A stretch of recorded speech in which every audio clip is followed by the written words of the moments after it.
Wish you were one of those influencers with raving fans who binge on your every word, consume all your content, buy everything you have to sell, and demand even more? Then stay tuned while Authority Magazine columnist and BuzzFeed contributor Tracy Hazard shares strategies, tips, and tactics from top videocasters, podcasters, authors, and social influencers on creating that bingeable factor. Now, let's join Tracy as she explores how to rise above all the digital noise with the Binge Factor. Hey everyone, welcome to the Binge Factor. I'm Tracy Hazard, and as always, I have a great new podcaster to introduce you to. But this is the one I'm really excited about. She and I got to have dinner together at Podfest. I just loved her energy. I hadn't even listened to her show, but it made me want to listen to it. So I was so excited when I knew she was going to come on the show, because that means that I have a really good excuse to go listening to shows. And so as I've checked it out, I realized there's some brilliant things going on here that you're just going to absolutely love, and some brilliant advice because she's a little bit unusual. So I've got Kim Seltzer today. Her show is called The Charisma Quotient. Love that name. The Charisma Quotient. And she's a coach. And she is using her podcast, and she's styled it. It's strategic. It's got the right kind of value for it, but she's really using it to increase her coaching business. And that's exactly what she was talking at Podfest about how to use a podcast to build a coaching business. So she's got an entire vat of knowledge and experience as a therapist. She's a certified style and confidence coach. She's a dating coach, a matchmaker. She has helped thousands of people find lasting love and connection. She has helping them attract business, success, build valuable relationships. She uses her unique confidence makeover process, which comes across on her show. You got to listen to the way that she's styling her show, because she's really using it constantly on her show to serve. She uses an outside-in approach, and Kim has changed lives by changing their style, their emotional and social intelligence, using her signature formula, the Charisma Quotient. She works on body language, first impressions, imaging, and messaging, and how it impacts attraction. She's a Los Angeles-based expert. She travels the country helping people discover their confidence, their charisma and connection as a speaker. And she speaks at the national matchmaking conferences, eHarmony, Neutrogena, The Guild, at Universal, and iDate. And she's also a regular contributor to Huffington Post and digitalromance.com, with appearances in Cosmopolitan, Oprah Magazine, Redbook, Reader's Digest, Ask Men, Fox News Magazine, Yahoo Shine, and the Washington Examiner. She's been on tons of other podcasts, so she also has some experience being a guest. And she is the leading love expert on the traveling live dating show, The Great Love Debate. And the cable reality dating show, The Romance. She is a love coach for the dating app Date Fit. Oh my gosh, look at all this stuff that she's been able to do. She's been podcasting since 2017. And her show has some really unique factors that we're really going to talk about today. It's what makes her bingeable, but it's also what drives her on-air way, the approach to content generation, approach to her listeners, that drives her to turning them into direct coaching clients. So I want you to take advice from Kim Seltzer. I want you to take advice from Kim Seltzer of the Charisma Quotient. Kim, I'm so glad to get to talk to you in person again. I know. The last time I saw you, we were sharing sushi at Podfest. That's right. Yeah. I know. I just love that we got to meet in person. As I mentioned before, Kim and I met at Podfest, but we knew each other through a mutual acquaintance of ours, Scott Carson. And he raved about you, and I never got to see your original webinar that had been a part of his summit. And I was like, no, I had to go back and do it. So I've gone back to watch it, and I've listened to some of your advice. I didn't get to catch your talk because we were kind of back to back, one after the other at Podfest, because it's insane there. But right. Some of my clients listened to your talk. And so, I hope you'll share some of those with everybody here too. So some of your words of wisdom, but I think you just hit 100 episodes or so. Yes. Well, a while ago now, I'm, I think, 135 Wow, episodes. I that's great. know. Congratulations. I know. Doesn't Thank that feel you. good when you get over I 100? feel like I birthed the baby, and it's like, and it keeps growing. It's like every time I hit a new milestone, there's something also interesting that comes out of it. It's just much like watching a child grow up. That's right. There's always stages. I know. I absolutely Yeah. love that about podcasting too. But why just start it? Like, what made you start it 135 episodes ago? Yeah, it's funny when I look back, and I can't even believe I'm here, right? And so back when I first started, before that, I was going on a ton of podcasts. I usually speak in person. I'm used to like getting feedback from people. I have a theater background. I used to do improv quite a bit. So I love, people and talking and all of that. But the whole podcast, industry was really foreign to me.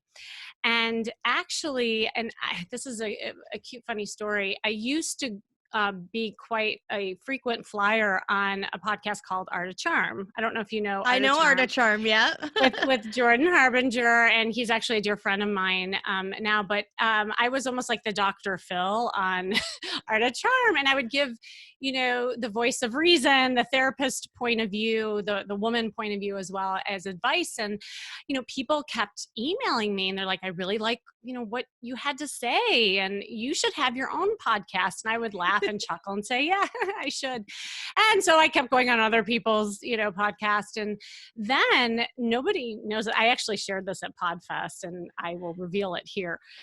Jordan and I actually started a podcast on our own, and it was called Full Disclosure. And we actually went to a studio, and I don't even think the studio exists anymore. We have somewhere out there 30 episodes, just he and I, where people would call in and we would coach them.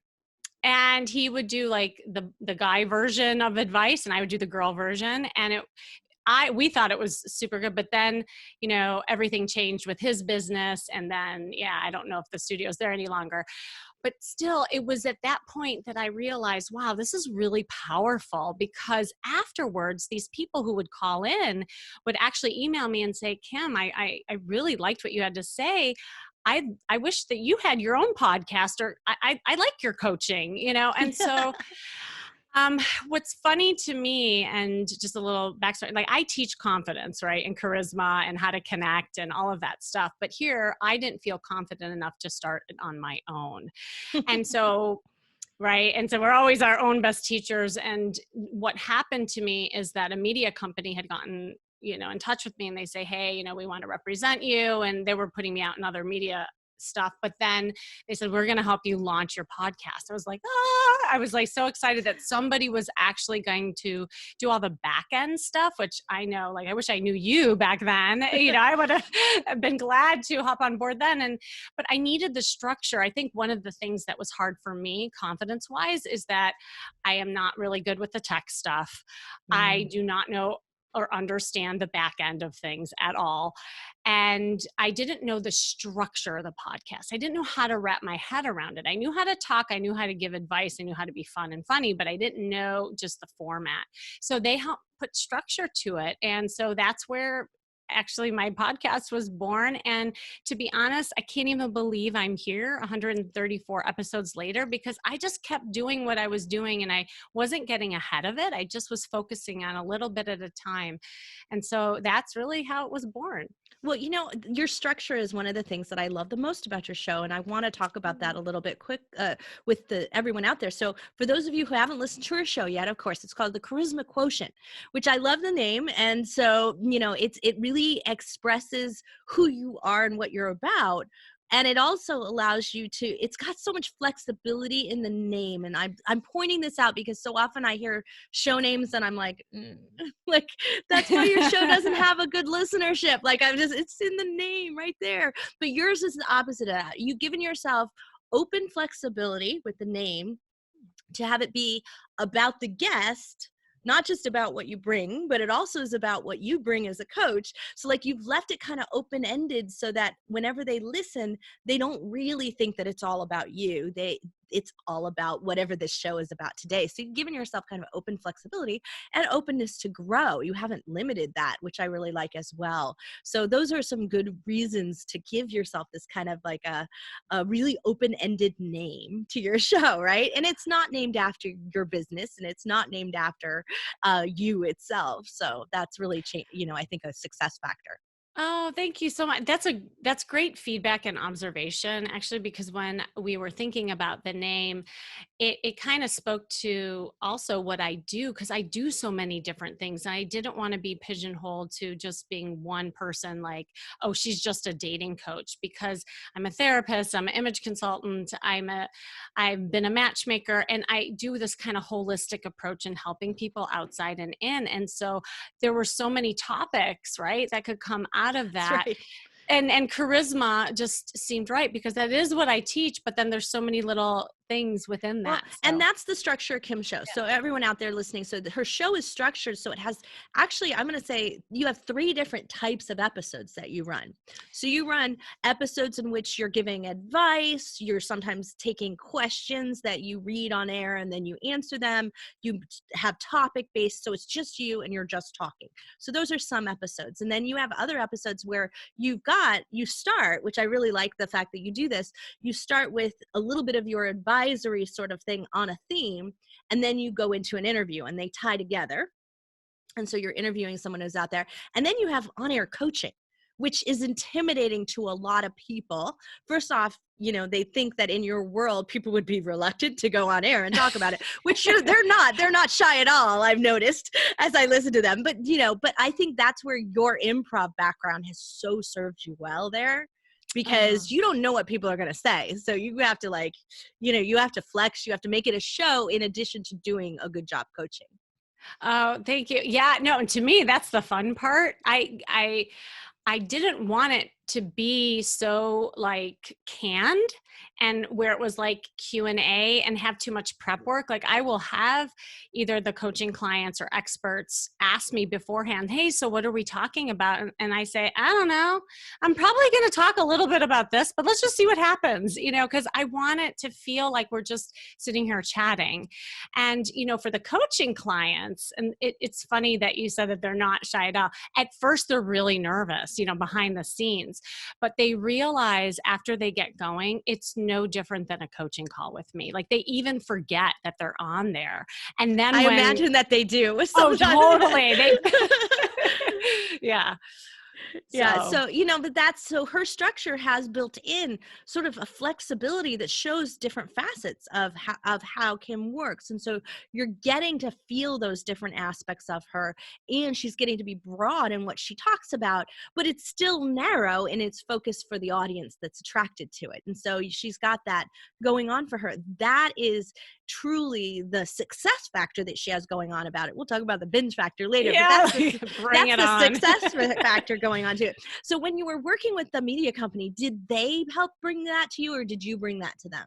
It was kind of a mix of both. Like, they provided media training, and the actual aspect of, talking into the microphone and the presentation skills and all of that. That's stuff that I didn't need as much. But what we kind of focused on with that is coming up with the different ideas for the episodes. But the truth is that they gave me kind of the building blocks or the foundation for it, but then I kind of started making it my own, and I figured out a rhythm and a pattern with it that just ended up working. Well, and I think that's so important that you do that, because once it becomes you and not something that doesn't feel genuine to you, you're more likely to stick with it and make it to your 135 episodes, right? So, exactly. Because it's hard to do something that doesn't feel right to you. Yes, no, absolutely. And I knew that I would get bored myself, like listening to myself talk. So I'm like, I got to bring other people in here. I got to do something to mix it up, or I know I'm not going to be motivated to, pimp them out each week. So you were talking about being a speaker and doing things like that before your podcast, but did it accelerate? Did you find a greater authority after having a podcast? Oh, absolutely. You know what just floored me was I couldn't it was hard to wrap my head around how far reach this was. So, usually when I speak, it's a concentrated, room with, people in it, or even virtual summits that I've done. So I have done those a ton of times, but the podcast, you having that microphone and speaking into it, and then having people from, Saudi Arabia and Portugal, like reach out and say, hey, your podcast is really big here. It touches me. And to know that I'm helping people from all over the world. I mean, more than the authority factor, I think it's just the reachability factor that has been profound for me. I think that was the same case for me when we first realized we were being listened to in Brazil and in South Africa, and they were getting a lot of value out of it. And they were the ones reaching out and asking questions more so than people in the US. I was shocked at that. But it made me also keep going, right? Doesn't it give you a drive to keep going? Oh, absolutely. And what's so fascinating is it also gives you a lot of material for more episodes. So, the more people that I talk to from different countries and hearing the commonalities and the differences, what's happening with relationships and dating and all that also gives you content for future episodes. So that's also really powerful. Yeah. So now, you're used to being that kind of coach who's kind of keeping people moving, keeping them confident, breaking through fears, all of those things. There's a lot of fear going on right now in the world, right?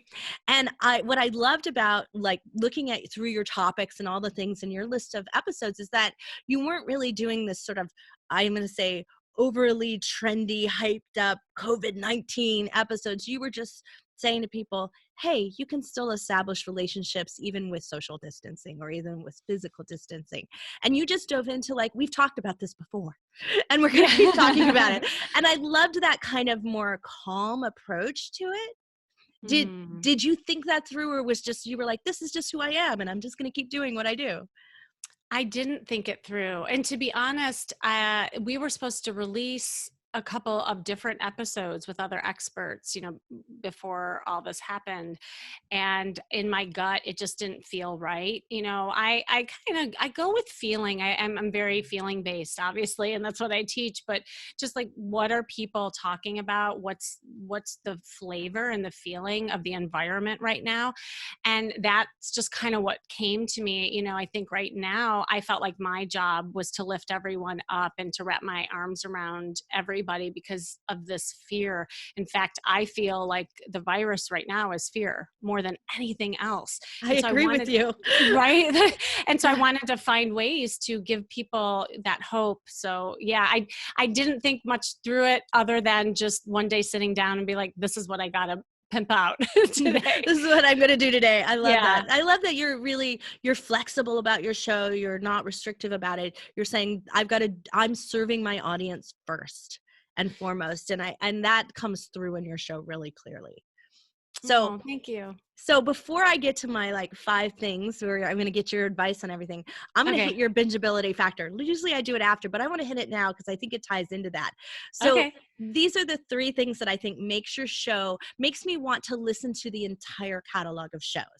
So it's super easy for a lot of people to come in and they go, oh, this is a great show. I really like this. I'll just listen and go forward. But it is a special show that gets you to go back to the beginning and listen to older episodes and keep going, right? It has to have some special factors. And so one of the things that you do so well is you don't coach in a preachy way. Like you're not like, we've talked about this and this is what you do and this is the lesson, right? You talk about it and you just say, this is a recurring theme. And so you're very calm about it. And so it makes me have this, what I call open looping, right? Which is a technique you use on stage and other places, which makes me go, wow, there's got to be more content here. It's probably back in some of these old episodes. I better go back to the beginning and listen because I want to know all about this. And so you get me excited without forcing me and pushing me into those without being promotional about it. And so that's a great way that you do it, is that you will tie an interview you did, you'll tie a little mention to something you talked about in a prior week, but you do it in this nice casual dropping way, as if assuming that they're along in the conversation with you all the time anyway. And so it makes that intimacy between you and the audience your true bingeability factor, that you're just like, hey, we're here together and there's stuff here, and if you're interested, it's there, and you're dropping it like that without being promotional. And I think that really expresses itself. The second part of your bingeability factor is that you are super personally interested in every person you talk to, whether it's your coaching client, you have your expert guest, your attention and interest level. It makes me want to find out more about the person and a deeper level. And it brings me right into the realm of the conversation. Like, I feel like I'm sitting in the room with you. That's truly special. Oh, thank you for that feedback. That feels so good to be like, oh, good. There you go. Back. Yeah. Good. I'm so glad because, this is the thing. It's like, when we listen to, that's what the binge factor here, my show, is all about, is that making sure that people understand that there's some of these factors, they're never going to be for you. It's not right for you. But when you've got someone who's a wonderful coach on such a difficult subject like dating and relationships, right? That's an intimate subject, right? So who's built a show that has that intimacy level, it's a draw, right? I guarantee you get a lot of clients. I do. In fact, and we can talk about this later, but that's really how I've been building my business lately. It's all been coming from my podcast in a pretty organic way. And it's funny that that's why I love the fact that this is called the binge factor, because just literally, I think it was about a week ago, somebody started the call with me, because I do these breakthrough calls right at the end, and that's how I kind of hop on the phone with them, and we talk about their dating life, and usually that turns into a coaching client. But there was this like long pause at the beginning of our conversation. I'm like, hello? And she said, oh my God, sorry. I just can't believe I'm talking to you. Like, I'm having a little bit of a girl crush. I'm like, oh my God. Like, she's like, no, you don't understand. I am binging your episodes like Netflix. And, it was like, when I heard that, it shook me. I was like, really? Right. I'm like, well, I said, thank you. And you have to understand, it's actually really strange for me to be just talking in a microphone by myself, not knowing anybody who's out there. So the fact that I'm talking to you means so much. I said, so thank you. And yeah. So, that's really interesting because you say that, because I just saw in the news last night, a pastor right here in Orange County, Saddleback, he put pictures of his parishioners on the backs of the chairs in front of him, even though he's live streaming, so that he could visualize them sitting in front of him, so he could remember who his audience was, because you can get very impersonal quickly behind a microphone, behind a camera, right? When you're all by yourself, and you forget that there's audience members out there. And so when you can put a name or a face to them, all of a sudden it changes the dynamic of how you speak. And you discover that because you do it in person and it feels that way. But he was doing it by putting the image so that he would be looking out and he'd go, I'm speaking to the Smith family, or I'm speaking to this family, because I know what they're going through. And so it was helping him be in the moment. And I thought, okay, there are other ways to do this in a virtual world. Yes. Oh my gosh. That's brilliant, actually. Yeah, it really is. So I do these 5 things where I ask everybody the best ways to. And I'm going to preface the first one. The best way to get great guests, I'm going to ask you to answer it a little bit differently, because I'm sure you have probably very similar answers to how you get your expert guests. But how you get your on-air coaching to come on air, I think people would want to know, how do I get someone to want to be hot seated? Well, I do it in various ways. And actually, over the last 2 years, I've tried different things, right?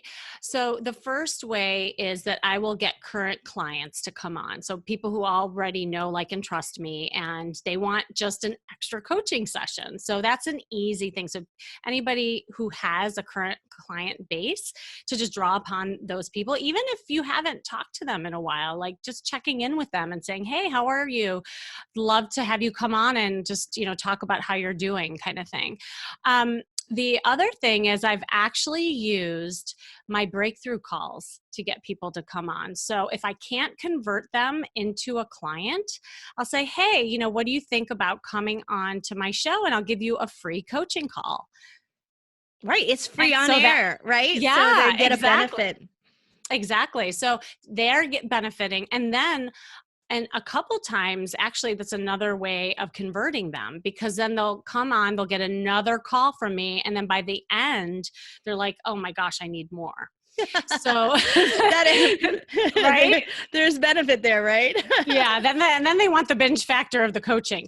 So then the third thing, and this is something kind of unique about what I've been doing lately, is I do these episodes called Where Are They Now? And for anybody who does speaking, you'll probably know this, format where you have a success panel come up and you talk about what worked for them and where were they before and where are they now.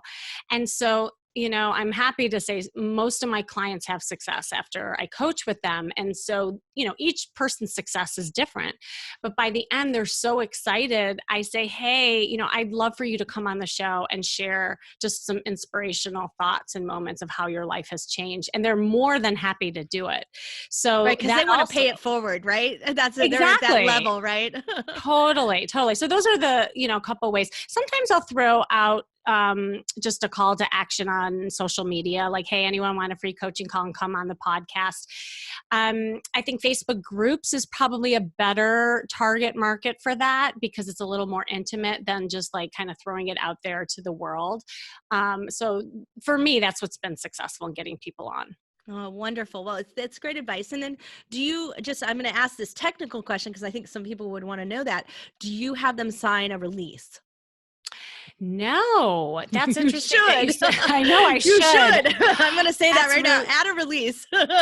That's oh, wow. That's really good advice. I didn't even think about that. Yeah.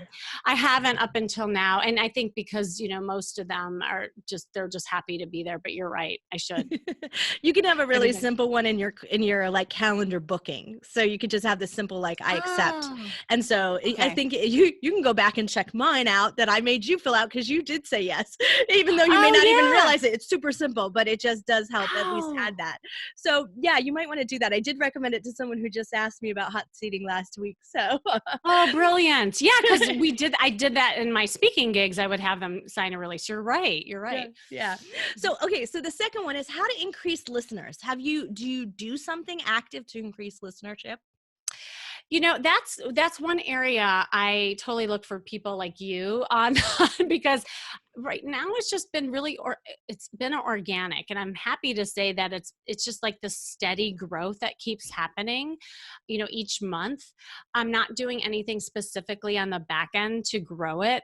I do it more or less in just like maybe programs that I'm in. It's like a funnel that people go through once they sign up for something, and then it says, hey, check out my podcast. Going on other people's podcasts is always a good way. And in fact, I've been told probably the best way for growth. But yeah, always looking for new ideas. I'm sure you have some ninja strategies. I think that's the most common answer to like, this is like, what other ideas do you have? Like, like switching it around and asking me the question. So, well, that's why we have the show, because we're always looking for new ideas. And sometimes I find great ones, but most often I think this one section is the most troublesome for everyone. Like, they're always looking for more, and how do I get more? And we're always looking for new ways too, right?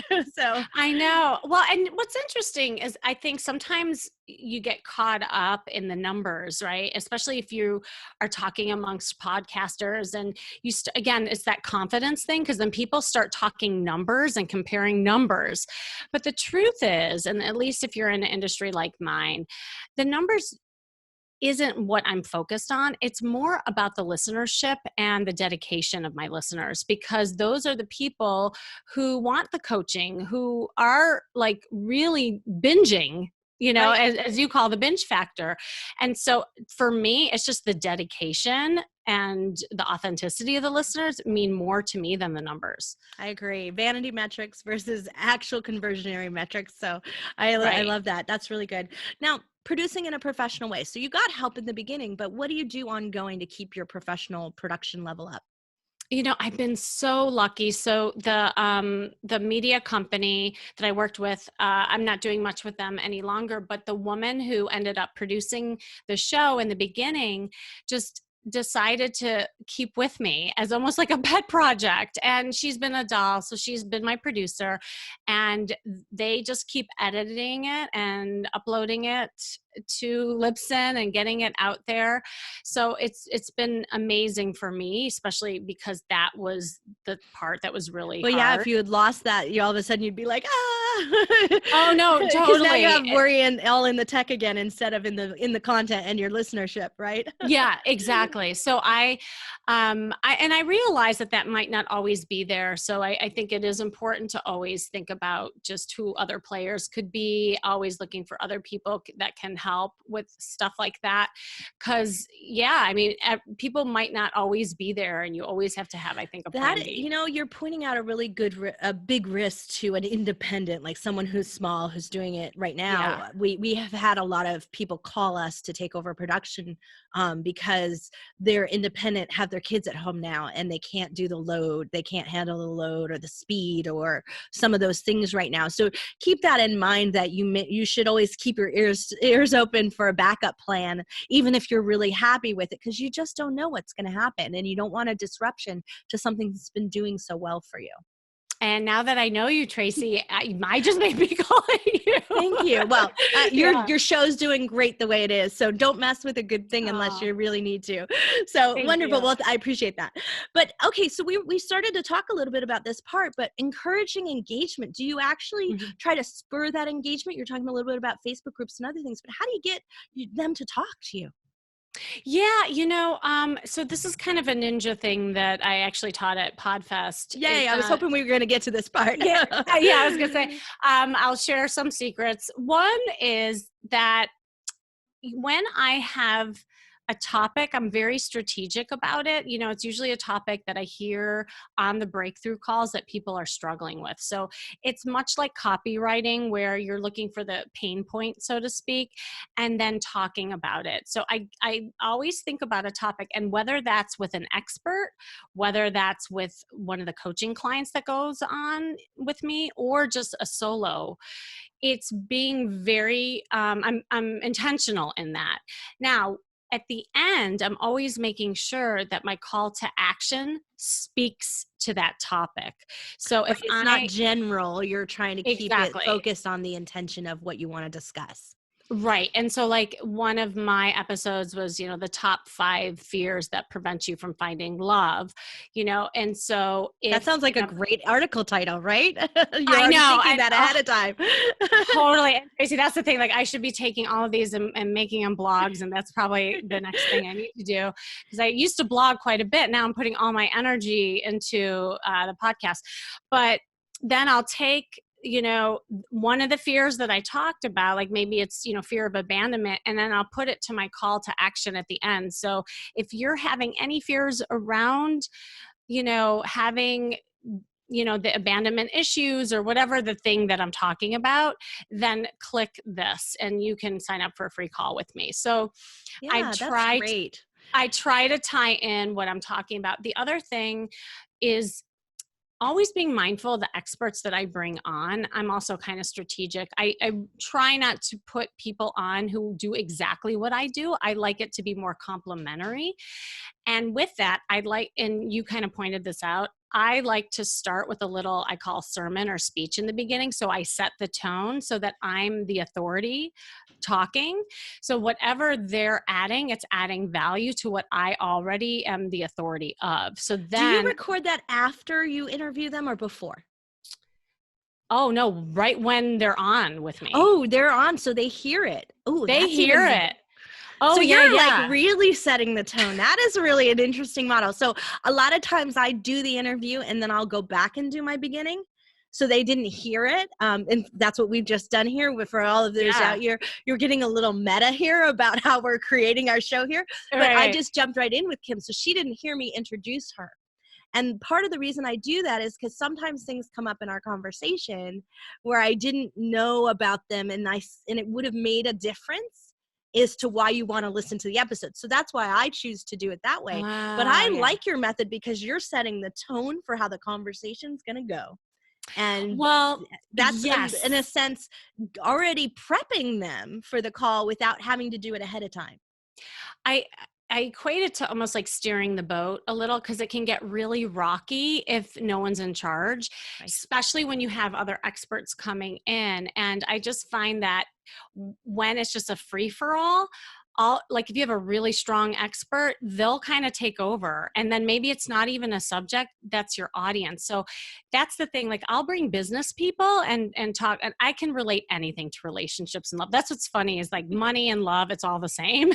you know, business skills and dates are also, synonymous. So the thing that I like to do is always tie in what we're talking about to dating and relationships. And if I leave it just kind of loosey goosey and just see what happens, I find that they'll just go off on a tangent with what they already know. So I like to bring it back and say, no, this is how we're tying everything in.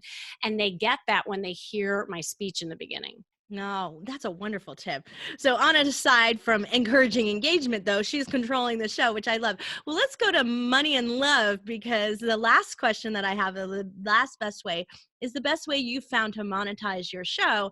And I suspect it's in your client base. So, It's 100% of my client base. So that's actually what my subject was at Podfest is how to build a coaching business through podcasting. I don't have, and just full disclosure, I don't have sponsorships. I don't really do affiliate marketing either. Although I'm looking to do that, and I'm so open to all of that. I just know what I know, and so that's where I started. well, I it just would know how be a to help. shame for you to have sponsors, I think, in your show because Really? you spent Oh. yes, because you spent so much time building this authority. Now, that doesn't mean that occasionally an affiliate model, something where it's of high value. Like I don't have a problem if I found a really useful a social media program that was going to get you listeners. I would add that to my show as an affiliate because I honestly I don't care about affiliates, so I would just tell you about it and send you there, right? Right. I wouldn't care about the money back.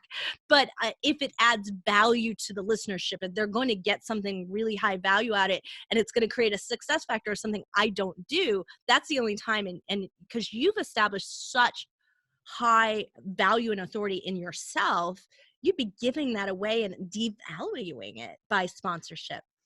It's so interesting you said that because I thought about that and I wondered, but so many people are preaching, sponsorship, and it is a great way for you to get passive income. But I think you're right. I think more maybe in the coaching realm, having that affiliate partners that just kind of fall into the same theme but don't compete with you is probably a better way to go. Well, and Yeah. I think at the end of the day, it builds that trust factor with your audience. You're not selling them stuff Yeah. that you haven't you haven't changed that the trust factor is all in you're genuine, you're just giving, and if you want to work with me you can, like there's ways, right? And so it leaves it at that level. So I think that's why your monetization probably is way up in terms of converting into clients, right? Because you're Ah. not giving away all of that all the time and you're not devaluing with that sort of sponsorship model. I think that sometimes we look at the numbers wrong, right? You were talking about vanity metrics and numbers before, right? If we look at our numbers wrong and we say, okay, it's costing me $500 a month to produce my show, like I need to recoup the $500, and you're not looking at the fact that I get a client who generates $2,000 for me every single month, at least one out of my show. Whoa, I am recouping my costs. We're not looking at it from that perspective. We treat it as not a linear thing. We treat it as this random thing.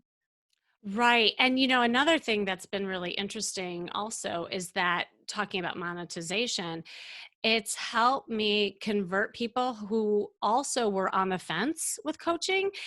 and also has helped me prevent refunds. The Mhm. podcast just alone. So for instance, if I like, God, this was about a It's month like ago. added value is what you're saying, yeah? Yeah. A month ago, there was a guy who was on the fence to do coaching with me. I said, "Look, think about it," because I knew, and the think about it thing is never a good idea. I'm not saying, but in this case, I knew I had to let him do that just based on who he was. And I said, in the meantime, I want you to listen to these episodes of my podcast if you haven't. And I gave him target specific episodes that had to do with his pain points. And he emailed me 3 days later and said, "I'm in. I listened to your podcast. I'm in." I And love so, that. it was like, it was doing the selling for me almost. And then in terms of the refund thing, sometimes people get cold feet after they purchase a large amount with you. And I will give them homework to listen to the podcast episodes so that they feel like I'm still there with them, so that they don't get scared. Yeah, well, wonderful. Now, this is a thing that I think a lot of podcasters don't do. They don't participate in the podcast community. And now you did. You're at Podfest. You're giving a talk at Podfest, but you don't sell podcasting services. So, how have you gained from doing that? What have you gained, and how has it helped you? Oh, that's such a good question. And I actually was wondering that. I'm like, God, I'm going to Podfest and I'm talking, and I'm not this like business podcaster. But what it did for me, again, it had to do with, my confidence and visibility, and just getting people to know my show, and, also the community. I love community, and I think it's so important. And I feel like we can all help each other. And just the connections that I made there was tremendous. And when, you're able to speak, you're more visible. So you're able to meet, other cool people. So that for me was what was valuable. Yeah, I think it puts also you being on other podcasts less transactional and more relationship building too, for all of you. So I think that there's also a case for that. But I mean, I think that if you've set up your show and it was a while ago, and maybe you used a partner to help you set it up, you don't know what's going on and how things are working today, and if I'm doing something right, or I could be doing more, or I could be doing something different, right? So true. I learned so much. I mean, I met you. Like, it was great. And I Well, learned so that's it. much from you. That's it. Yeah. I have like lists of notes in my phone of various like little tidbits and things. I'm like, oh, that's a cool thing. Maybe I should check that out and try that for my clients, and then tell them all about it. Right. Like I was like, that's a Yes. great hack idea. Like, so even I, who like do this all the time with 350 clients, like, it's like, oh no, I get ideas. And so it is important to be open-minded about that. So we sometimes get into our mindset, and, and I think it's going to get harder again, right? Is this event worth it for me, right? Am I going to get clients out of it? But sometimes we have to go and learn too. Well, there's different kinds of value. I think that's the biggest mistake people make is they get, well, we see this in dating too. You get too target specific on one person or one thing or one goal. You always have to look at everything as an opportunity, and what can you learn and get like those golden nuggets as you were describing from different things. It could be just that one little note that changed your whole tactic and the way that you're approaching podcasting. So yeah, I think that openness is key. Well, so if someone has a coaching business and they're thinking about starting a podcast, so they're brand new to this, they haven't started yet, what's your advice for them? I first would get really kind of pull in and think about what your mission is. Who's your targeted audience? Who do you like to help? What kinds of presenting problems do they have? What fears go on, figuring out the pain points, and then also thinking about stories that they can relate to. So, when it comes to coaching in particular, well, also just with podcasting in general, I think, understanding what other people are going through, so they really have a feeling that you understand it, you get it, you've worked with clients who are also in the same boat. They're going to want to hire you, they're going to want to listen to you. The worst thing you could do is just to put out a bunch of like information out there that's not congruent with who you are, or what you teach, or who your clients are.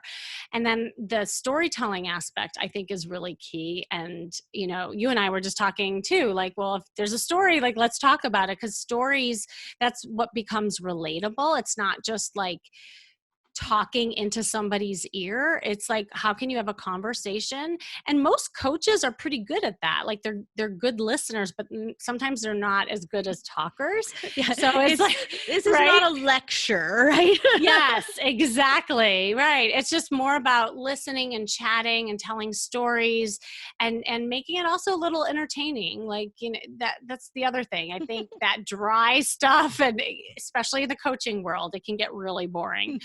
Well, your improv has served you well, that's for sure. Oh, thanks, Tracy.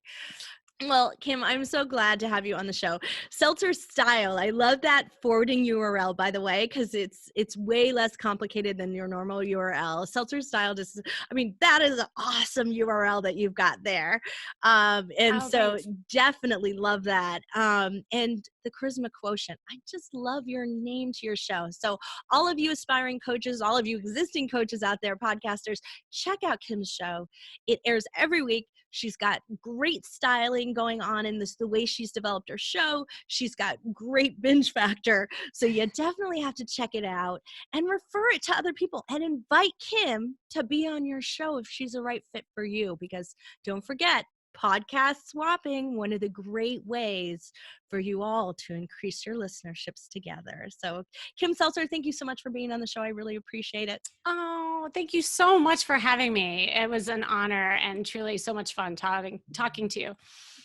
Well, everyone, I'll be back next time with another Binge Factor. Let me know if you have some great podcasters you love out there, or if you're a podcaster who's got 25 episodes or more and you'd like to be on my show and we'll talk about your success factor and get a little psychoanalysis onto your binge factor. So I'm Tracy Hazzard. I'll be back next time with another Binge Factor. Thanks so much for listening. You've been listening to the Binge Factor podcast. For more information on podcasting and videocasting success tips and tactics, please go to thebingefactor.com. And be sure to listen to our other show for podcasters called Feed Your Brand. If you'd like to be interviewed on this show, as well as featured in Tracy's column, please go to thebingefactor.com/guest and apply.